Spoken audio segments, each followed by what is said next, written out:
In this video, you will learn how to use Afterpay to correctly pay your bills. Understand what Afterpay allows. Afterpay is mainly for online and in-store purchases at partnered retailers. It does not offer official direct payment of utility bills, rent or credit card. Use a third-party platform.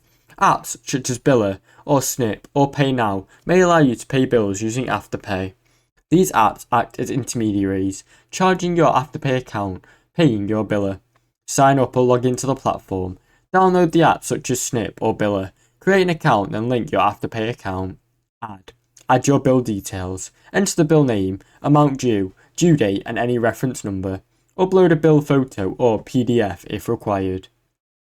Choose Afterpay as a payment method. Check out, select Afterpay. You'll be redirected to log into your Afterpay account to an authorized payment. Pay in 4 installments. Afterpay splits your payment into 4 interest-free installments. First installment is paid up front, the remaining will be charged every 2 weeks. Track your payments. Use the Afterpay app to monitor payment dates, avoid any late fees, and make sure you have enough funds in your account. Now you know how to pay your bills correctly using Afterpay. Thanks for watching. Don't forget to like and subscribe.